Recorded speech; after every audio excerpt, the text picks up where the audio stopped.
आज के इस वीडियो लेक्चर में हम डेरिवेशन ऑफ क्वाड्रेटिक फार्मूला देखेंगे। क्वाड्रेटिक फार्मूला एक ऐसा फार्मूला है जिसको आगे हम यूज करेंगे किसी भी क्वाड्रेटिक इक्वेशन का सॉल्यूशन फाइंड आउट करने के लिए। तो क्वाड्रेटिक फार्मूला हमारे पास क्या है, x is equal to minus B plus minus radical के अंदर b का स्क्वायर माइनस का 4ac डिवाइड बाई 2a। तो आज इसी फार्मूले को हम डिराइव करेंगे। अब इसकी डेरिवेशन के लिए एक इंपॉर्टेंट चीज अपने जहन में रखें कि जब भी हम standard form of quadratic equation को जब कंप्लीटिंग स्क्वायर मेथड से सॉल्व करेंगे तो हमारे पास वो फाइनल रिजल्ट उसका क्वाड्रेटिक फार्मूला आ जाएगा। अब कंप्लीटिंग स्क्वायर मेथड क्या है, इसको नेक्स्ट वीडियोस में मैं डिटेल में डिस्कस करूंगा। अब सिर्फ इसको इस फार्मूले की प्रूफ के लिए देखेंगे कि ये किस तरीके से प्रूफ होता है। तो सबसे पहले क्वाड्रेटिक फार्मूले को आपने लिखना है। Standard form of quadratic formula क्या है हमारे पास, ए एक्स का स्क्वायर प्लस का बी एक्स प्लस का सी इज इक्वल टू 0। अब इसी स्टैंडर्ड फॉर्म ऑफ क्वाड्रेटिक फार्मूले को जब हम कंप्लीटिंग स्क्वायर मेथड से सॉल्व करेंगे तो यही हमें क्वाड्रेटिक फार्मूला प्रोवाइड करेगा। अब कंप्लीटिंग स्क्वायर मेथड के हमारे पास करीबन 4 स्टेप्स हैं जिनका यूज करके हम इसको सॉल्व करेंगे। तो पहला स्टेप क्या होता है कि आपके इक्वेशन में जो कांस्टेंट है उसको राइट हैंड पे शिफ्ट करो। तो मेरे पास क्या बन जाएगा, ए एक्स का स्क्वायर प्लस का बी एक्स प्लस का सी, ये प्लस का सी इस तरफ जाके माइनस का सी बन जाएगा। तो पहले स्टेप में मैंने क्या किया, जो मेरा कांस्टेंट था उसको राइट हैंड साइड पे शिफ्ट कर दिया। दूसरा स्टेप क्या है, आपका जो x का स्क्वायर है इसके साथ जो भी कोएफिशिएंट आ जाए उसको आपने खत्म करना है। तो इस केस में हमारे पास x का स्क्वायर का जो कोएफिशिएंट है वो a है। तो a को मैं कैसे खत्म करूंगा, दोनों तरफ dividing both sides by a। तो आप लिखोगे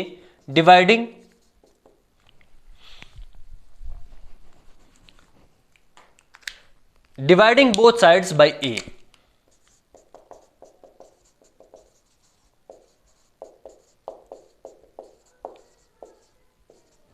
तो ये साइड आपके पास बन जाएगा ए एक्स का स्क्वायर प्लस का B X divided by A is equal to minus का C upon A. LCM break करो, ए एक्स का स्क्वायर अपॉन ए बन जाएगा प्लस का बी एक्स अपॉन ए बन जाएगा इज इक्वल टू माइनस का सी अपॉन ए। अब ए से कट जाएगा, एक्स का स्क्वायर प्लस का B upon A X is equal to minus का सी अपॉन ए। अब जैसे ही आपने x के स्क्वायर को कोफिशिएंट को खत्म किया, अब इसके बाद एक टर्म को आपने दोनों तरफ ऐड करना है। अब वो टर्म हम कैसे फाइंड आउट करते हैं इस चीज को गौर से देखना। जो आपके पास सिंगल पावर वाला x है, इसका जो कोफिशिएंट है ये हमारे पास, इस केस में इसका कोफिशिएंट क्या है, b अपॉन ए। तो आपने क्या करना है, b अपॉन ए को ऑफ करना है।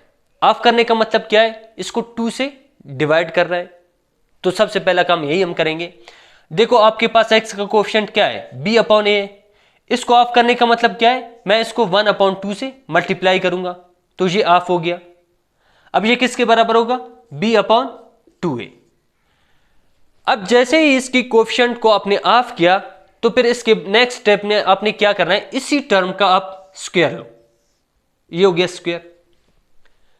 अब ये जो टर्म आपके पास आया है b अपॉन 2a होल का स्क्वायर, ये हमारे पास कैसे आया, जो आपके पास सिंगल पावर x का कोएफिशिएंट है उसको उठाओ, उसको 2 से डिवाइड करो, डिवाइड करने के बाद जो रिजल्ट आएगा उसका स्क्वायर लो, तो ये टर्म आपके पास आ जाएगा। अब आपने क्या करना है, इस टर्म को राइट हैंड साइड और लेफ्ट हैंड साइड दोनों पे ऐड करना है। अब ऐसा हम क्यों कर रहे हैं, नेक्स्ट स्टेप में आपको पता चल जाएगा।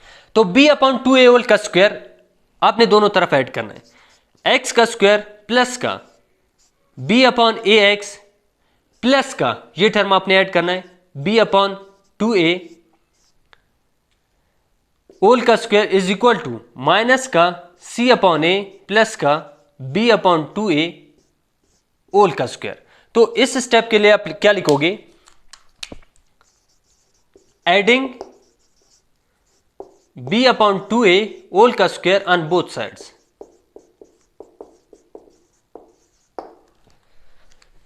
अब ऐसा क्यों किया हमने? अब हमारे पास ये एक फार्मूले की शेप में आ चुका है, चूंकि हम यहां पे इसको इस फार्मूले के शेप में लाना चाहते थे, और ये हम इसी प्रोसेस से करते हैं। आगे जाके जो भी क्वेश्चन आप कंप्लीटिंग स्क्वायर मेथड से करोगे ना, उसका मेन पर्पज यही होता है कि हम यहाँ पे लेफ्ट साइड पे हमारे पास ये फार्मूला आ जाए। अब ये कौन सा फार्मूला आ चुका है? आपके पास एक फार्मूला है a प्लस का b ओल का square is equal to a का स्क्वायर प्लस का 2ab प्लस का b का स्क्वायर। अब ये वाला जो लेफ्ट साइड है वो इस फॉर्म में हमारे पास मौजूद है, ये लेफ्ट साइड उस फॉर्म में मौजूद है, मैं उसको इस फॉर्म में कन्वर्ट करना चाहता हूं। तो यहां पर देखो, a आपके पास फर्स्ट टर्म है, b आपके पास सेकंड टर्म है, ये आपके पास फर्स्ट टर्म है, ये आपके पास क्या है? सेकंड टर्म है। तो अब इस फॉर्म में कन्वर्ट करने के लिए हम क्या करेंगे? जो हमारे पास स्क्वायर टर्म्स हैं इनको हम उठाएंगे। अब अगर यहां पर प्लस है तो इनके दरमियान प्लस डाल देंगे, अगर यहां पर माइनस था तो इनके दरमियान माइनस डाल देंगे। अब इस केस में हमारे पास क्या है? प्लस है, तो यहां पे हम प्लस डाल देंगे। अब इसको देखते हैं, इसको हम कैसे इस फॉर्म में लाएंगे। गौर से देखना, मैंने कहा आपने स्क्वायर्ड वैल्यूज को देखना है। यहां पर x का स्क्वायर है और यहां पर b अपॉन 2a का स्क्वायर है। जो आपके पास x स्क्वायर है ये आपके पास फर्स्ट टर्म है यानी a है, जो आपके पास b अपॉन 2 है ये आपके पास सेकंड टर्म है यानी b है। तो मैं इन्हीं दो टर्म्स को उठाऊंगा। कैसे उठाऊंगा? यहां से मैंने x को उठाया और यहां से b डिवाइड बाई 2a को उठाया। अब क्या है? इन दोनों का क्या है? स्क्वायर है, तो मैं इन दोनों का भी स्क्वायर लूंगा। अब यहां पे प्लस आएगा या माइनस आ जाएगा वो ये वाला साइन डिसाइड करेगा। अगर यहां पे प्लस था तो आप दरमियान में प्लस डालोगे, अगर यहां पे माइनस था तो आप यहां पर माइनस डाल दोगे। तो कुछ इस तरीके से इस लेफ्ट साइड को मैं इस साइड इस तरीके से इस फॉर्म में कन्वर्ट कर दिया। यहां पे मेरे पास क्या मौजूद है? माइनस का c अपॉन a प्लस का स्क्वायर को दोनों को दे दो, b का स्क्वायर डिवाइड बाई 4a का स्क्वायर बन जाएगा।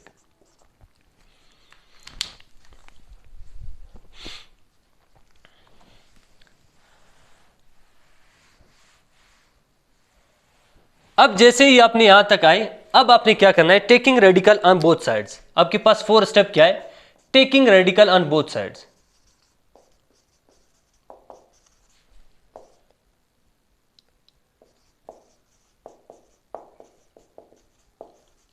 तो ये आपके पास बन जाएगा x plus B upon 2a,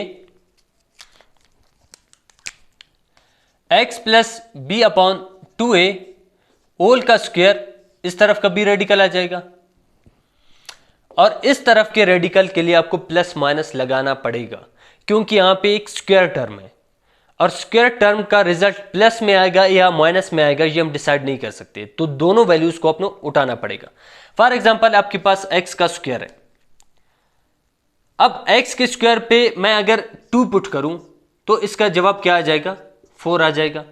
अगर मैं माइनस का 2 पुट करूं तो आपके पास फिर भी 4 आ जाएगा। तो देखो x का स्क्वायर -2 और 2 दोनों पे एक रिजल्ट दे रहा है। तो हम इसी वजह से ये क्लियर नहीं कर सकते कि ये जो x की वैल्यू है वो -2 है या +2 है। इसी वजह से हम राइट साइड पे प्लस और माइनस लगाते हैं, क्योंकि जब आप इस स्क्वायर को खत्म करोगे तो इसके लिए आपने लाजमी प्लस माइनस लगाना है, क्योंकि हमें पता ही नहीं है कि वो -2 है या +2 है। तो फिर इस तरफ का रेडिकल लेना पड़ेगा। इस तरफ का रेडिकल लोगे, यहां पर क्या मौजूद है? माइनस का c अपॉन a प्लस का b का स्क्वायर अपॉन 4a का स्क्वायर। अब यहां पर रेडिकल रेडिकल्स कट जाएगा, यहां पे आपके पास बचेगा x plus B upon 2a is equal to, यहां पे आपके पास बचेगा रेडिकल के अंदर, यहां पे मैं एलसीएम लूंगा। अब 4a का स्क्वायर मैंने एलसीएम लिया, 4a स्क्वायर को मैंने a से डिवाइड किया, एक a कट किया, 4a बच गया, तो 4a जाके ऊपर c के साथ मल्टीप्लाई हो जाएगा, माइनस का 4ac बन जाएगा प्लस का 4a का स्क्वायर 4a स्क्वायर से कट जाएगा, जस्ट 1 बचेगा, 1b स्क्वायर से मल्टीप्लाई हो जाएगा। तो ये कुछ इस तरीके से बन जाएगा। अब ये बन गया x प्लस का b upon 2a is equal two plus minus radical के अंदर माइनस का, सॉरी इसको भी तरतीब से लिखूंगा, b का स्क्वायर माइनस का 4ac, और जो नीचे वाला टर्म है इसको मैं अलग से रेडिकल दूंगा। तो रेडिकल इस डिवीजन के केस में दोनों टर्म्स को आप दे सकते हो। तो ये बन जाएगा 4a का स्क्वायर। अब इस 4a के स्क्वायर को मैं लिख सकता हूं, 4a के स्क्वायर को मैं लिख सकता हूं 2a होल का स्क्वायर, क्योंकि अगर मैं इस पर अप्लाई करूंगा तो ये 4a का स्क्वायर बच जाएगा। तो यहां पे मैं इसकी जगह पर लिखूंगा 2a होल का स्क्वायर। अब ये रेडिकल और स्क्वायर आपस में कट जाएंगे। अब मजीद इसको देखते हैं। x प्लस का b upon 2a is equal two plus minus का रेडिकल के अंदर b का स्क्वायर माइनस का 4ac डिवाइडेड बाई जस्ट आपके पास क्या बचेगा 2a बचेगा। अब आपने क्या फाइंड आउट करना है, x फाइंड आउट करना है। तो ये उस तरफ जाके माइनस का बन जाएगा x is equal two plus minus radical के अंदर b का स्क्वायर माइनस का 4ac डिवाइडेड बाई 2a और इस जे माइनस का b अपॉन 2a उस तरफ चला जाएगा। अब फिर से आपने क्या करना है, 2a को एलसीएम लेना है। सो इसको इस तरफ सॉल्व करूंगा। मैं यहां से 2a को एलसीएम लूंगा तो 2a से कैंसिल हो जाएगा। यहां पे जस्ट प्लस माइनस का रेडिकल के अंदर b का स्क्वायर माइनस का 4ac बचेगा और ये वाला 2 कैंसिल हो जाएगा। यहां पे जस्ट b बचेगा, माइनस का b बचेगा। अब आपके पास क्वाड्रेटिक फार्मूला आ चुका है, जस्ट इसको इसके स्टैंडर्ड फॉर्म में लिखना है। तो स्टैंडर्ड फॉर्म इसका क्या है, x is equal to minus का b है, इसको यहां पर लिखूंगा। यहां पे प्लस माइनस है, रेडिकल के अंदर b का स्क्वायर माइनस का 4ac divided by 2a। So this is the proof of quadratic formula. So next questions में हम इसी क्वाड्रेटिक फार्मूला पर कुछ एग्जांपल सॉल्व करेंगे, देखेंगे क्वाड्रेटिक फार्मूले से किसी क्वाड्रेटिक इक्वेशन का सॉल्यूशन कैसे फाइंड आउट किया जाता है। तो इस वीडियो में इतना ही काफी, मिलेंगे नेक्स्ट वीडियो।